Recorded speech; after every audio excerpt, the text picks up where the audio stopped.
Hi,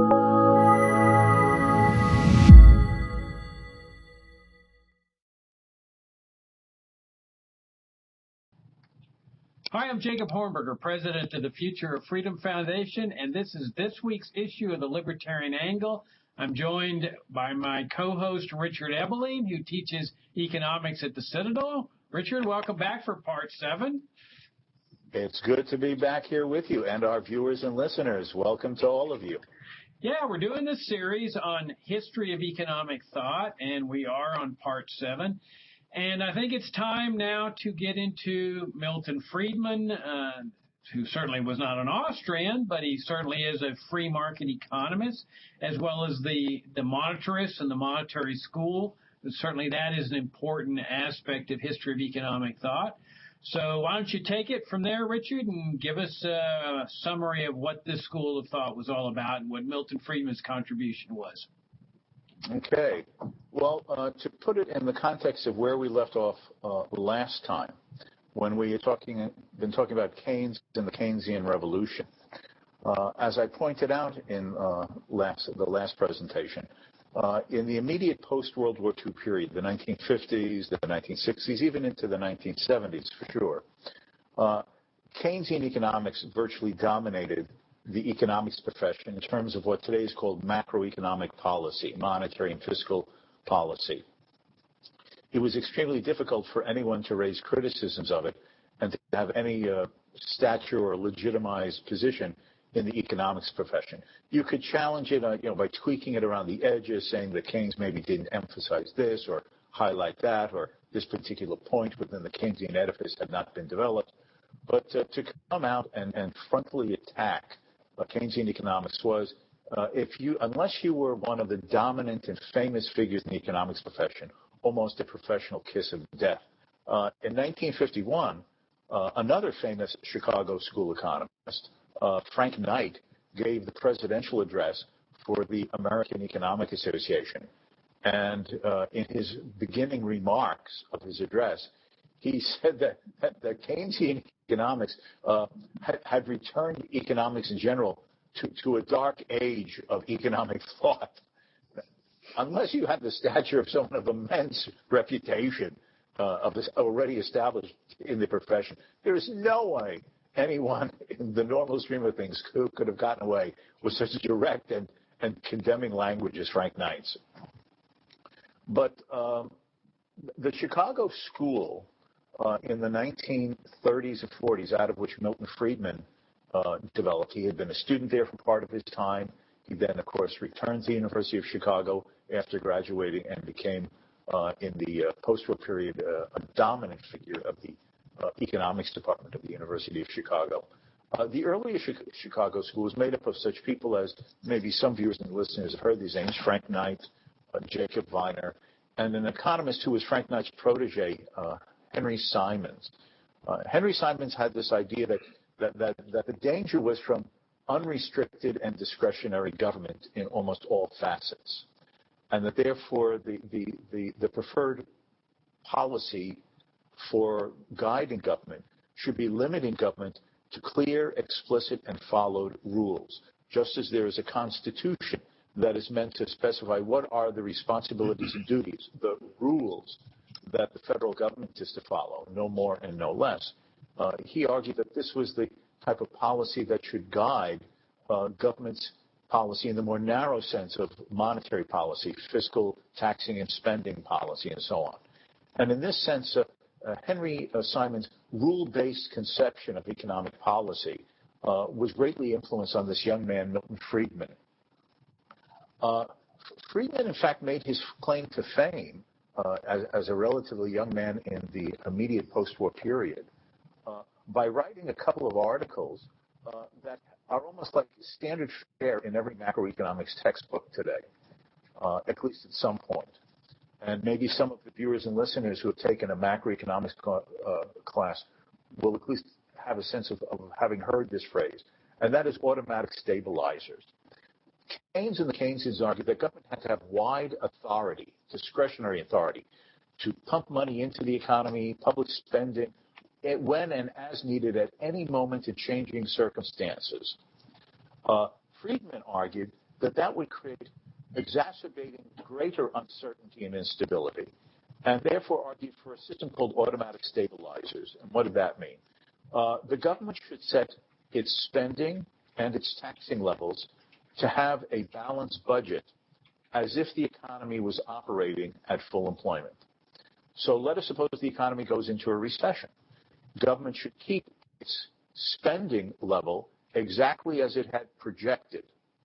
And if taxes fall due to the fact jobs are lost, business profits go down or go negative, and therefore revenues have a shortfall, the government shouldn't cut spending to match the lower revenue. No, the government should run a budget deficit to fill in the gap automatically.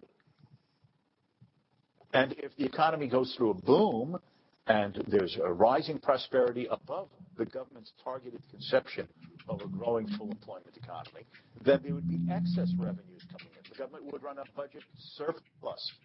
And Friedman argued that that's the type of monetary and fiscal policy, that the government should run. Have a target of spending and taxing for full employment. If it falls short, run a budget deficit to cover the gap.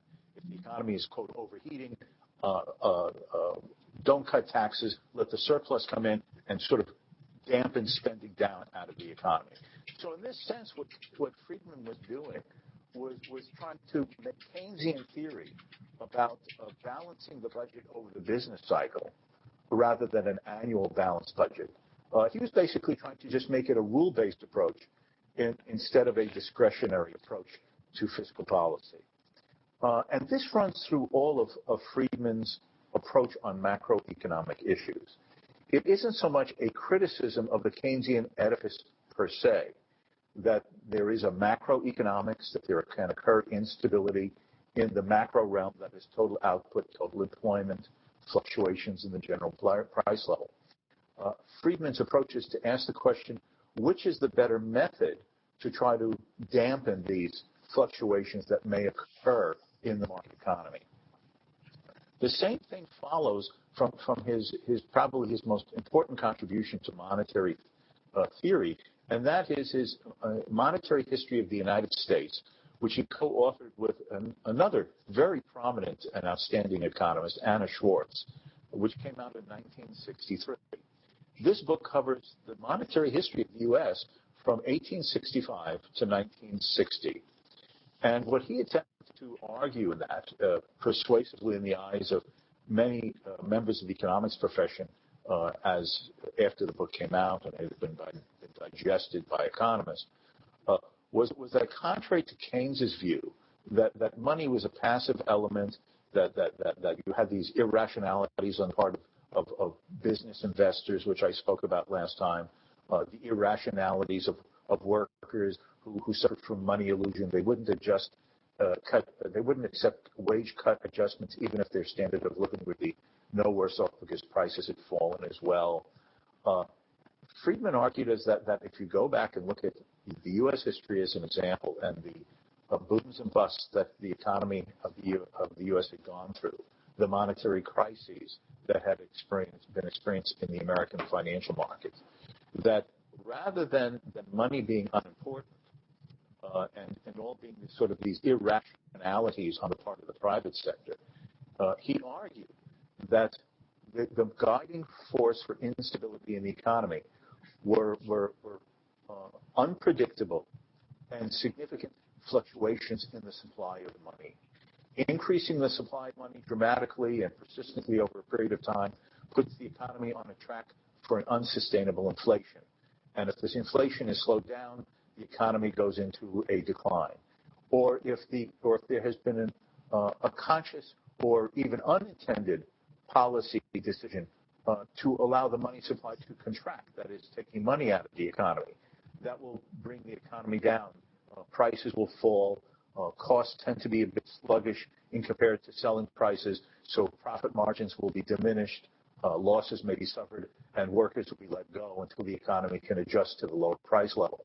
So he basically was saying, as he became famous for, inflation is always and everywhere a monetary phenomenon.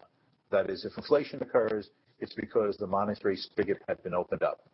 And the way to prevent inflation, and his version of how money monetary instability causes the business cycle, is to do what? Follow a rule. Now, in this case, Friedman discarded the gold standard in his writings in the late 1950s, the 1960s, 1970s. He considered that gold was a waste of resources. You have to dig gold out of the ground. It has to be minted. It has to be stored. Vaults have to be built. People have to pay storage fees. So why tie up scarce resources that could otherwise be applied for productive and efficient uses in making more goods and services that the consuming public wants? Why should we tie it up in this fetish of the gold standard? Have a paper money. Paper is cheaper to print up as money with some ink on it than mining the gold out of the ground and going through all of these processes and storage costs. Therefore, in the 1960s, again, in the little book of his called A Program for Monetary Reform, he basically advocated what became known as his notion of the monetary rule.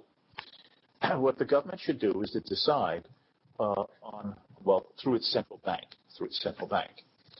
to follow a monetary rule. Let us suppose that you project that the economy, on average and in general, increases by approximately 3% a year. Now, you don't want that increase in output to bring about a downward pressure on prices, because he's defining deflation, falling prices, as potentially a negative. The way that the thinkers of the 1920s had argued, as we talked about in an earlier segment, and they attempted to keep the price level stable, though, as the Austrians argued, by attempting to keep a stable price level in a growing economy, and therefore preventing prices from gently falling, as cost efficiencies and greater output would have made more available at lower selling prices without necessarily negative effects on profit margins, looking over the economy. Friedman basically accepted the idea of Irving Fisher, the economist who had influenced the Fed in the 1920s, that both inflation, absolutely rising prices, and deflation, absolutely falling prices, are both negatives. So Friedman said, set a target of what you expect the economy to grow at, 3% on average in general, let's say, and put the money supply on an automatic pilot, that it will just automatically be increased. That is, the Federal Reserve will see what's necessary to increase the money supply only and no more and no less than a matching 3% of monetary expansion to match the 3% in real growth in the economy. And so more or less, again, the price level will be fairly stable. That became his rule. His argument was that this was the way to stabilize the economy. Now, the problem with this, and it's one that Friedman himself came to appreciate, interestingly enough, after he won the Nobel Prize. He won the Nobel Prize in 1976. And shortly after that, in the late 1970s and especially the early 1980s, he started publishing a bunch of articles in scholarly journals. But he basically recanted on his conception of a monetary rule. In an address that he gave to the Western Economic Association in 1986, he says there that I was wrong. He says explicitly right at the beginning of his address in the printed version, I was wrong in believing that it would ever be in the self-interest or the goal set of those who manage government and the politicians whom they serve, that will ever be in their interest to maintain the type of monetary rule that I proposed. It will always be more likely that there will be temptations in the short run for those who are the political leaders and those in the government bureaucracies, including the central bank, to always follow the short-run incentives and not the long-run benefits for the society as a whole. In other words, you can never expect politicians and bureaucrats to act like angels and just follow his monetary rule. The result of this was that in a couple of accompanying articles, he said the following. He said, I had argued that having a gold standard was a waste of resources. You mine it, you refine it, you make it into the bullion and the coins, You have to carry around these heavy coins. You have to store the bars in a vault. You have to have guards. You have to pay fees. All those resources could be more wisely used to make more real goods and services we all want. I was wrong. If you look over the history, especially of the 20th century, he said, and if you compare what would have been the costs of having a gold standard, the mining, the minting, the storing, etc., if you had compared the cost of having a gold standard with the cost that monetary discretion had caused the U.S. economy with inflations, recessions, depressions, economic uncertainties and instabilities, if you compare those costs to the society with the cost of having had a gold standard, the cost of a gold standard would have been less harsh and less burdensome on the society as a whole in the United States. We should have never gone off a gold-backed currency, he said. Now, does that mean that he advocated a gold standard? He wasn't willing to go that far. In another piece that he wrote, he argued that while I now believe that the U.S. economy would have been better off having a gold standard than not, we would have had less burdens and costs and instabilities and dilemmas and crises for our economy. In the real world, it's unlikely to have a gold standard because government is too large and is so dependent on monetary discretion to ever have this. But that if we had been able to avoid getting off the gold standard, and if we had had a traditional real gold standard like before the First World War, the economy would and the society would have been far better off over the last 100 years. So basically, Friedman started out as someone who was trying to set up rules for government, monetary and fiscal matters, and ended up at the end of the day concluding that governments, the motives and incentives of those in government, politicians and bureaucrats, are of such a nature that governments can never be trusted to do this, and that principle, it would have been better to have a monetary system totally outside of the government's control, some type of a gold-backed currency of one sort or another, than to have gone through the disasters of the last 100 years. Now, I want to point out that while from certain free market perspectives, and certainly from a perspective closer to that of the Austrian school, Friedman's views on monetary and fiscal policy could be significantly and even heavily criticized. The Austrians believe that the Fisher-Friedman analysis of booms and busts, and that falling prices can be potentially as detrimental as undesirable as rising inflationary prices, can be shown to be analytically and historically untrue. And if I can just make a digression here, even in his own monetary history of the United States, when Friedman was analyzing the trends of prices and growth in the economy between 1865 and 1900, which was basically America's Industrial Revolution after the Civil War, he says that falling prices and economic prosperity went hand in hand during that 35-year period, and that therefore falling prices are completely consistent with a period of rising growth and full employment. Even he understood that that wasn't necessarily true. But that was basically the approach he took towards his monetary policy proposals. But having said that, I also want to reiterate another side of Milton Friedman, that it would be remiss not to emphasize, Jacob. And that is Milton Friedman as a defender of the market economy. Anyone, not just in his written words, but in his articulation as a public figure, anyone who goes on, for instance, to YouTube and watches some of Milton Friedman's interviews from the 1960s and 1970s and into the 1980s, when, if you might put it this way, Friedman was at his height in terms of eloquence, incisiveness, personal vibrance, one has to be extremely impressed by the logic, the reasonableness, the cogency, the argumentative talent of him being able to defend the case for a limited government, free markets, and the right of the individual to be free in society. Even when specific policy issues may be ones where other classical liberals or libertarians may choose to differ from him, such as on school vouchers and a negative income tax and so on. But the fact is that he, without a doubt, his eloquence and incisiveness and usually principled defense of liberty, free markets, and limited government made him an outstanding spokesman for those who all believe in a free society, both now and in the future. And one cannot do justice to Friedman without highlighting that. Yeah, Friedman played a big role in my intellectual development. I ultimately gravitated toward the Austrians, but Friedman had a major impact on me, and that series, Free to Choose, really demonstrates what you're talking about. Well, it came out as a book, which is fantastic because Friedman had that ability to talk not only to an academic audience, but to regular people. And Free to Choose is for regular people.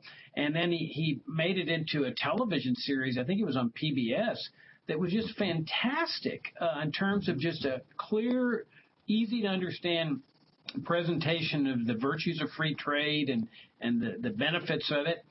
And he was such a nice guy, too. I remember meeting him at a Mont Pelerin Society meeting one time, and we were getting into an elevator with he and his wife. It was just the three of us. And I introduced myself, and he says, Rose, this is the guy that's publishing the little book of the essays in Freedom Daily. So it was a real high. And later I started chatting with him at the bar, and he treated me like an equal. I was a nobody, and he was a Nobel laureate, and he treated me like I was just one of his equals. But now let me talk a little bit about the gold standard that you've talked about and what we really mean by that. That if you go back to the founding of the United States, it was clear that the framers were not going to have a system based on paper money. That is the kind of system we have today, or what's commonly called fiat money. It's commonly believed, Richard, that the gold standard was paper money backed by gold. That's what's taught in the universities and the economics departments and so forth. Nothing could be further from the truth. The gold standard was that gold was money. Gold coins were money. There was no such thing as paper money backed by gold. There was no paper money. It was silver coins, gold coins, and to a certain extent, copper coins. And so the government was charged with the responsibility under the Constitution of coming up with a system of gold coins that were minted by the federal government. Now, this is not the ideal from an Austrian sense. I think Hayek presents the ideal sense of a free market in money. This was a government-produced money, but it was a very sound money, very credible. The government wasn't doing what governments had done in the past by shaving off the edges of the coins as they would come into the government and melting them down, and a way to inflate the currency when you have gold coins. These were sound coins. They were credible. They were honest coins. And they really were a primary reason for the tremendous economic prosperity, especially in the late 1800s, because here you have more than a century of this solid money, no paper money. And you can see it in the Constitution where the states are prohibited from making anything but gold and silver coins legal tender. The states are prohibited from issuing what are called bills of credit, which meant paper money. The federal government's not given any authority to use paper money. So here was clearly the intent. So there were no legal tender laws that were requiring government debt and government debt to be to be legal tender. Now, were there bills and notes issued? Of course, but everybody understood that this was evidence of indebtedness. It was a promise to pay money, a promise to pay gold and silver coins, and this was a big reason for the prosperity. You had corporations like railroads issuing 100-year bonds. And people buying them because they felt secure that government was not going to be able to destroy their wealth through inflation. Then all of a sudden we have the Civil War where Lincoln has legal tender laws, but those went out of existence fairly quickly after the war was over. And so we go all the way up to really the establishment of the Federal Reserve in 1913.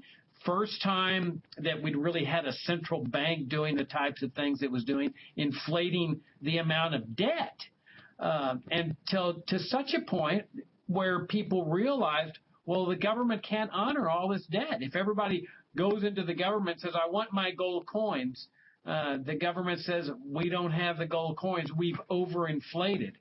And so that's what starts the bank runs. That's what brings about the monetary contraction when the Fed starts panicking in the late 1920s, contracts the money supply, and ultimately results in what they call going off the gold standard. It was really the nationalization of gold under Roosevelt. Roosevelt nationalizes gold, which is no different from what Castro would do many years later, nationalized American businesses and so forth. He actually makes it illegal to own what had been the official money of the United States, gold coins, requiring everybody on pain of a felony prosecution to come into to turn their gold into the government and not hold it anymore. I mean, if you were caught owning gold, which had been the official money, you would be prosecuted as a felon. And so then this starts the whole decade after decade of monetary inflation, the debasement of the currency. People look at like the old days, oh, remember we used to have silver coins and so forth? Well, there was nothing inevitable about this. It was a direct consequence of going off the gold standard, of making paper money the official money of the realm. And then, of course, Nixon then goes totally off the gold standard when they refused to honor the international obligations, and that was I think in 1971. So here Friedman comes along and, okay, we've got this new monetary system, no constitutional amendment that brings it into existence, a permanent revolutionary change. And Friedman comes along and says, well, let's have a strict limit on the power of the Fed to inflate the currency, like a 3% deal. And he had a complicated constitutional amendment he was going to propose. But really, Richard, I mean, I think he finally saw it, that it was foolhardy. I mean, how would you enforce such a constitutional amendment? That politicians are going to spend out the gazoo, they're going to incur debt, and it's the job of the Fed to inflate, to monetize the debt, to enable the politicians to do this. And really, the Austrians have it right, that if you want to get rid of these booms and busts, you've got to abolish the Fed, as Ron Paul had made a central point in his campaign, get rid of it, and then not just go back to a gold standard where the government's minting coins, which would obviously be a much better situation we have today, but have Hayek's notion of the denationalization of money, let the free market develop the best medium of exchange, whether that's gold or silver or some other method. That I think the Austrians have finally been proven right. Oh, I totally agree.